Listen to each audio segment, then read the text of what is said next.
Welcome to This Naked Voice, a podcast about creativity, connection, and vulnerability. My name's Joey, and I'm your host.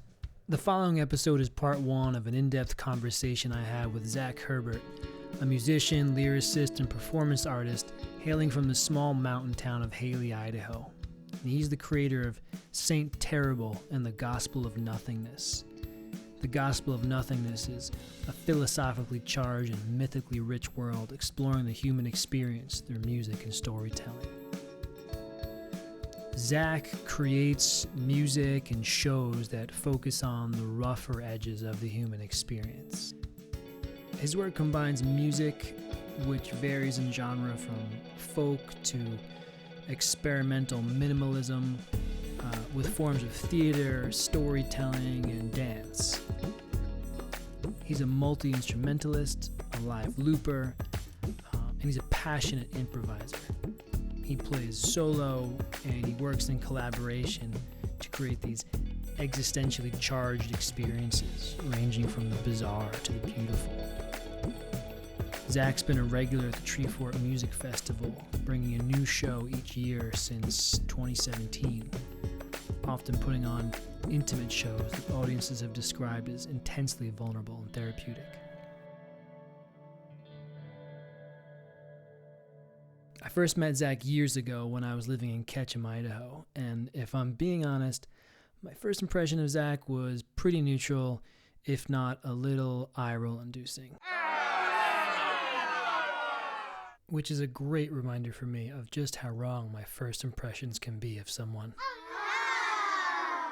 See, my friends and I would often get together on the weekends and the evenings, and we'd have some backyard fires, and we'd get together for general merrymaking. And usually at these gatherings, instruments would come out, songs would start being sung. And my third summer there was the first summer I met Zach, and eventually a guitar would end up in Zach's hand, because he was a musician. And Zach would be asked to play some songs, and he'd play, and I don't know, at that point, I wasn't playing much music, I was taking a break, and overall, I think I was just kind of tired of the stereotype of that guy playing guitar around the fire. And secretly, I was also just jealous of people who still found joy in playing music.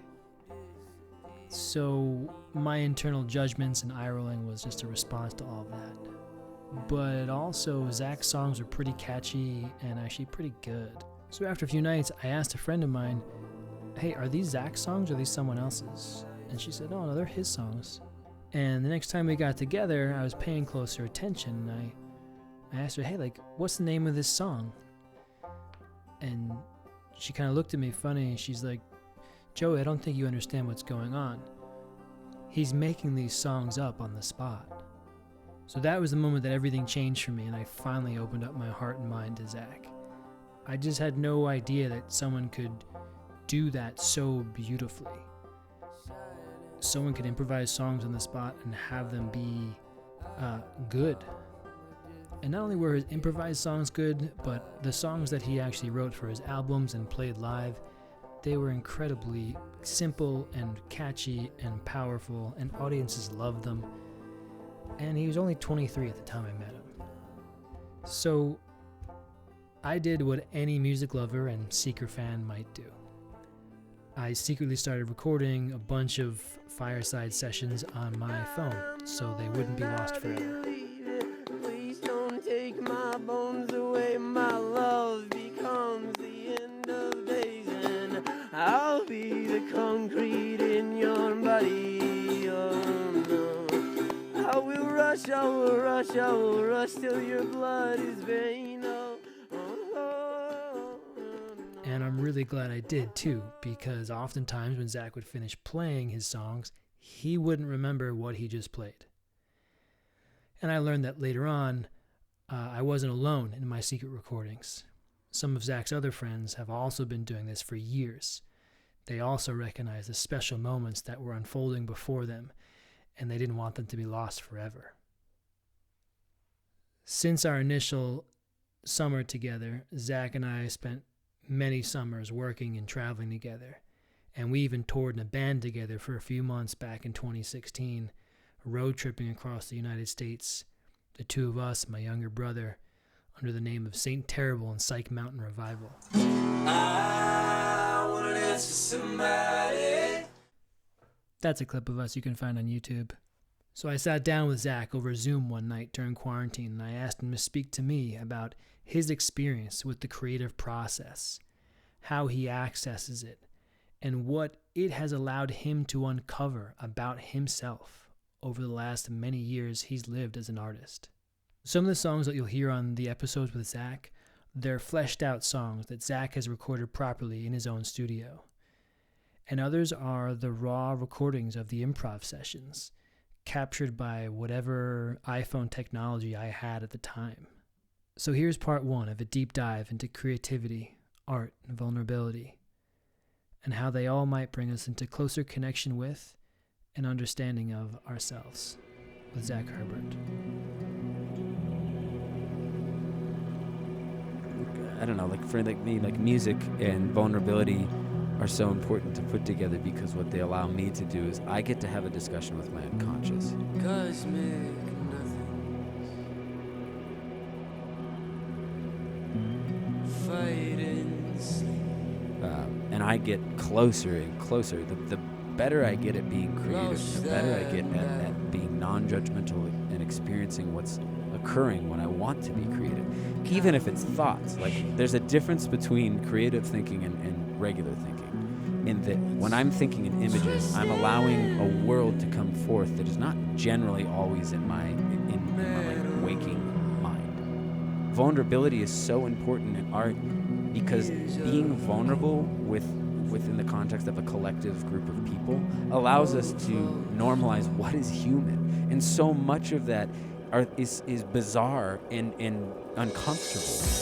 Cosmic nothingness. Changing truths. Few strange old town. Something new. Cosmic nothingness. I'm just future dust of tomorrow. I'm just future dust. I'm just future dust. I'm just future dust. I'm just dust. I got on the Zoom with my friend Ben a couple nights ago. Ben's one of my favorite people on the planet. One of the things that came up was I recognized I wasn't really doing a good job defining what creativity was. What is creativity? You're asking me what I think creativity is? Yes, you, Zach. Oh boy. And what makes something more or less creative? Or more, is there a success, a successful level of the creative process? Is there an accurate way to judge that in some capacity? That was creative. That was not. It's hard because like everyone has their own experience with creativity. Everyone has their own experience with the access to that part of themselves. Like there are things that people I know that do things that I'm like, that's just not creative. It doesn't strike me as a creative process, but for them it is. And so it's clear that it sparks some part of the brain, and I wish I'd kind of been able to get more into that. But for me, I think that there's a way to be creating without being creative for myself. Like I can create music that to me does not feel creative. It feels like I am doing something that is more formulaic. It feels like that I'm doing something that is more. I'm not doing it to express anything. I'm not doing it to bring something to life. I'm not engaging with my imagination. And I mean, if you really want me to get into the weeds, I think that to be artistic or creative for me it's like I'm getting into access with a very much more something that is further away. Like I'm diving into something and pulling things out and trying to bring an element that does not exist in the world into the world, even if it's similar to something else. And I think part of creating, right, is being creative is like literally just creating. And I know that sounds sort of reductionist, but I think that it is. I think there are differences between the level in which creativity occurs. Like there is creativity that occurs on a very small, simple scale that is therapeutic, and then there's investigative creativity. I think there are different kinds of creativity for sure, and different levels in which it engages, and the sort of scope at which it aims at. To cleverly give you an answer that's not really an answer. To skirt my way around the answer.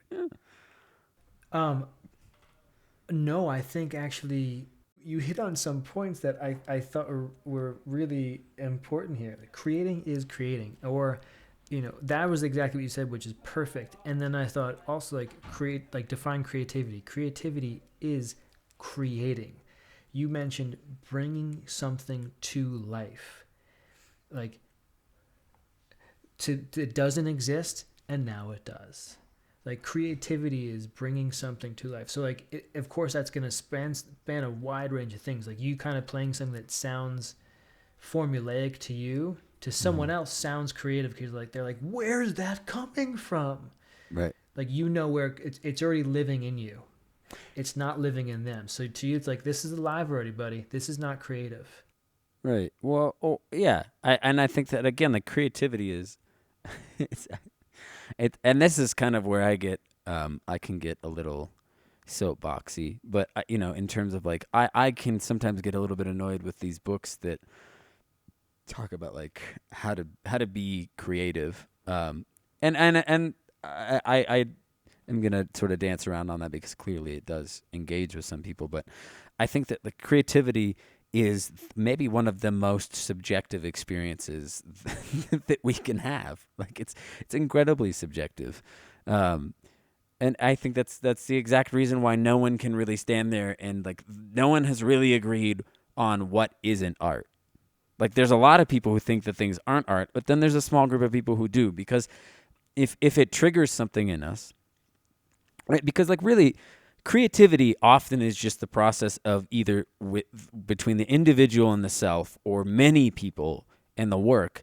It is a discussion between like something deep inside us with the external. It's like a map, right? We're mapping out things and we're leaving a language behind that is in images, because the creative mind is primarily functioning in images. It's not functioning in language, even when we're doing, writing, which is why like you can have writing that's not creative and it's purely logical and it's purely there to express ideas. It's purely there as a form of expressing ideas that exist.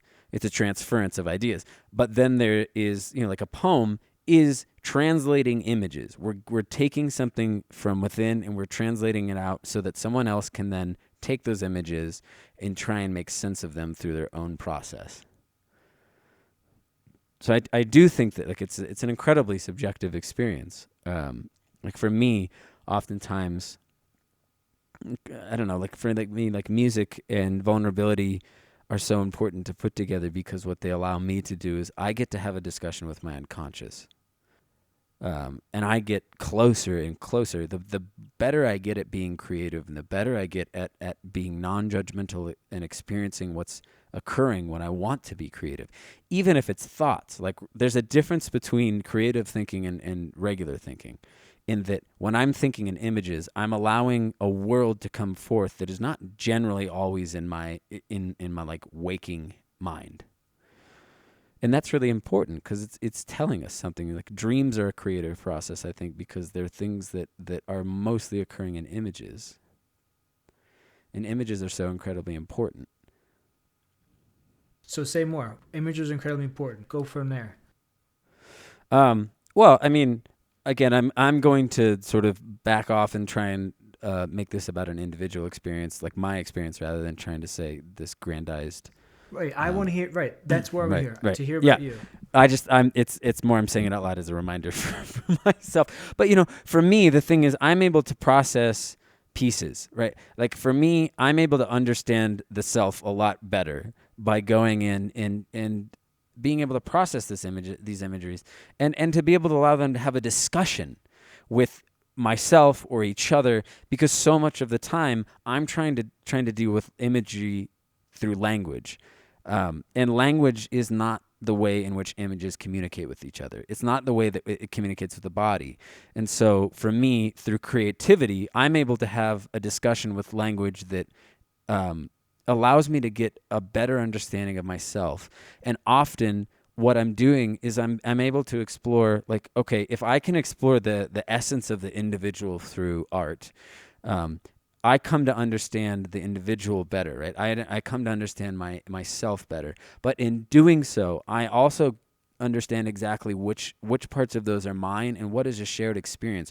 It allows me to understand how to be more human. Like, what am I sharing and what is individual to me? What is unique to me, and what is a theme that occurs in other people? And that's, I think, another piece of, like, vulnerability is so important in art, because being vulnerable within the context of a collective group of people allows us to normalize what is human. And so much of that is bizarre and uncomfortable.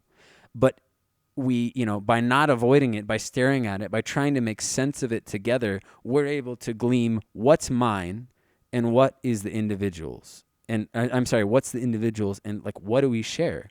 We're all suffering. We're all there's a lot of strange things going on, and I think that in images are emotions, right? Like, most images come up as feelings and emotions. They're sensations. And for me, when I'm playing, a lot of lyrics that are improvised end up being imagery first. They don't make sense. And so when I'm able to go back and look at them, I can see, like, oh my God, there's these reoccurring themes of imagery. There's these reoccurring themes of stories and ideas that are playing together.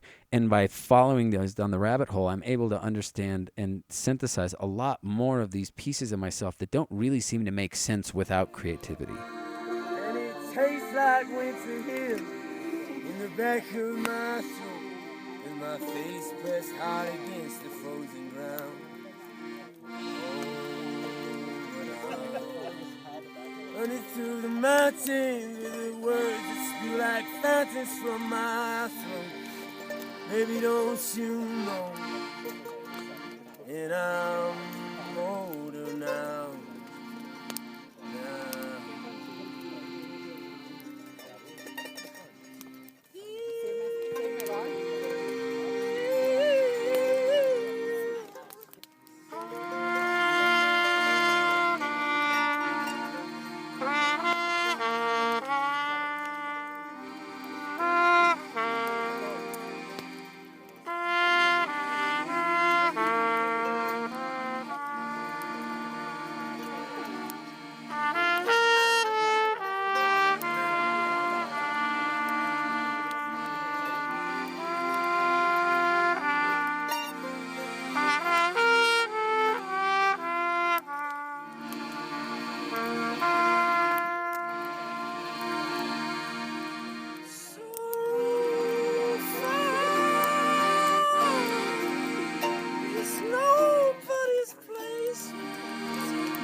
They don't make sense without creativity, is what you said? Right. The process of trying to understand them by language doesn't work. Like, sitting down and analyzing them strictly without any form of creativity doesn't work.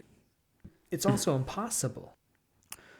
Right. Well, you can fool yourself into thinking that it is. I mean, I have done that so many times of sitting down and thinking that just from a strict logical language-based standpoint that I can go in, look at these images. There's a great, James Hillman has a great piece on this of why analyzing imagery can be really dangerous is because what you do is then you make the image no longer an image. It stops being able to communicate with you by turning it into something that it's not, right? And I think that there are arguments on both sides of that idea of why it could be incorrect or why it is correct. But I think from an artist standpoint, it is really important to allow images just to remain as images, to allow experiences to not try and transmute them into anything. Like if you are on stage and you're expressing something that looks like sorrow or suffering, it's really important to allow that to continue to just be that emotion and that experience, because by trying to transform it into something, it doesn't go away. You simply just push it back, right? You're not having a relationship with it. You're not allowing it to actually fully come forth and have a sort of relationship with it and able to understand what that suffering is in relation to how it occurs within you. Because I'm trying to put words to it? I think analyze it. For me, I'm going to go into this of like the difference between me expressing an emotion on stage versus me sitting down and trying to talk through an emotion. I will get to the core of what that is much quicker by having a creative interaction with it, because I'm allowing it to I'm exploring it on its own terms. When I say I talk about, like, I've got this deep feeling inside of me of sadness, and the sadness shows up in my chest, and I think that it might come from this place and it might come from this place. I now understand the history of that feeling, right? And I understand the context of that feeling, but I haven't actually gone through the experience of allowing that, like understanding what the full capacity of that feeling is. I don't understand what the actual emotional origin of that feeling is without actually engaging with it. And that's not to say that I'm not saying that you can't do both. That's therapy, right? That is the best therapist is someone who can combine both of those worlds. But art therapy is successful in the way that there are people who it cannot be transformed into a language. I know people who it is an incredibly painful experience for them to try and change an image-based experience or a sensory-based experience into a language-based experience. And so for them, being able to like move or dance is a way to process it.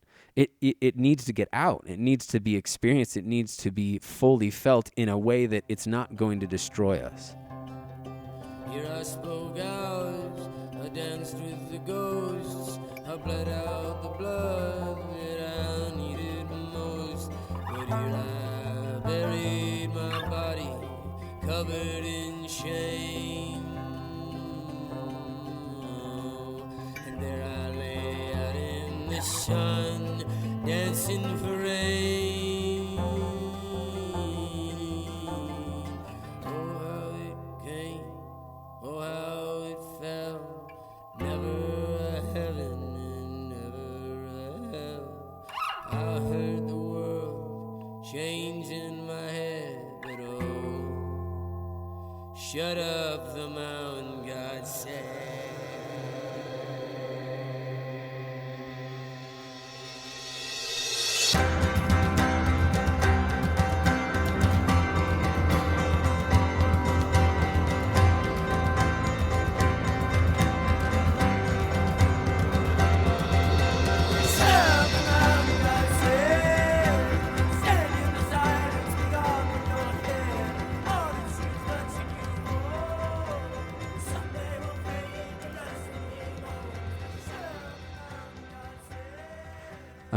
And I think about this a lot, Joe, is you once said something that has stuck with me in its profundity, is we were talking about how Buddhism talks about experiencing emotions, and then you brought up how you wondered if it was like what we feel when we watch a movie or read a book, where we feel those emotions, right? But then when the book is over, we're done.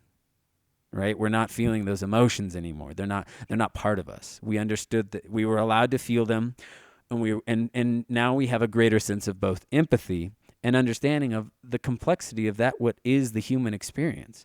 And we weren't upset by it. Like when you watch a movie, you're not suddenly, well, I mean, some people, for me, I'm not suddenly upset that I'm feeling sadness at a character's death. I'm just feeling it. And by allowing myself to feel it, I go through and I understand exactly what it is that exists within me, exactly what I'm capable of, what of this feels mine, and what of it feels that is part of this. There's a whole experience going on as someone who is trying to just allow images and feelings to exist in a space where it's completely okay for them to exist. And I think, again, like to me, it's so important because creativity is a form of empathy. Because we all go and we get together and a bunch of people go and they listen to Elliott Smith. And Elliott Smith's work can be devastatingly sad. But we are willingly exposing ourselves to that. And when we do it in a live setting, we are willingly working through something together. And so I think it's incredibly important. And there's different mediums of like what I think art can serve. What I strive through with art is that I want us to, it's like a form of, are you familiar with like the idea of individuation? Please explain it to me. I'm going to butcher it, so hopefully there's no Jungians listening. But like individuation is basically Jung's idea of this process of becoming more the self, right? It's becoming more you. And for me, art is a form of individuation. If it's done authentically and vulnerably and from a place of complete sincerity, it is a process of arriving more at the self. It's a way to understand the self. I did my friend Harry is great. He does these experiments with me, in which he'll just have me say, he's like, do this, and then I'll finish again. Okay, now do it different. Do it this way. And he had me improvise a song for 2 minutes or 3 minutes. He's like, whatever you want. And he recorded it, and then he had me listen to it. And he's like, okay, now, without thinking, allow yourself to respond to that. And suddenly there was this incredible thing going on where these two very different pieces of my mind were having a discussion with each other. And it felt incredibly profound to me because there were insights about things that I was going through that came through in the lyrics of these two songs talking to each other that I had no access to. Because I think there is a piece of us that, our unconscious understands a lot more of what's going on sometimes than any other part of us. But the problem is that the unconscious doesn't communicate through language. It's communicating through imagery. At least that's how it works for me, is like these images come up. And learning art is sort of the language in which often I learn how to communicate with those images and translate them into an understanding. If I can stand on stage and go through an hour of incredibly intense emotional image-based experience, I might feel better or have resolved something, and I don't have the words to describe what it is, but something has shifted, and it's for the positive. And there are a lot of other artists I know who are doing that kind of work where it's just like you are allowed to work through something that is, and you are given the space to do it in. And I think that at its best for me, that's what art can be. It can be this space of like, we're going to investigate something together. And we're it's like Kurt Vonnegut's quote, like, we're all here to help each other get through this, whatever the hell it is. I love that as like, I feel like that's what art is. That's what great writing is. That's what, for me, that's my experience of it. And there are other ways that I experience it as well. There's great stuff that's sort of an external piece of exploring like what is, but I think at the end of the day, art, what I've noticed is it's an exploration of the human experience. It's like a really weird form of detective, being a detective. It's a form of investigation. Glory, glory, softer to me now. My love is in the earth for the dead are in the ground. And holy, holy, holy, whatever that may mean. I rocked myself to pieces, just trying to get some sleep. Thanks for joining me here for this episode of This Naked Voice. I'll be back with Zach and other artists in future episodes, going deeper into the rabbit hole of what vulnerability and creativity can do for us in our own personal growth. In the meantime, find more of Zach and his music at saintterrible.com. Folding up the edges to hide away the pain of all that's come to leave us, yet I feel it all the same. This death is in the family, it never leaves the tree. And when I close my eyes here, I know just what that means. And when I close my eyes here, I know just what that means. I get tired, we get tired, and things fall apart.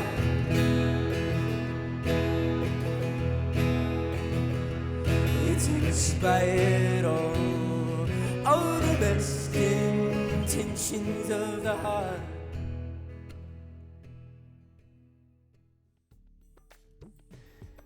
If you like what you've heard so far, subscribe to the podcast, leave a review, and send me your feedback and ideas.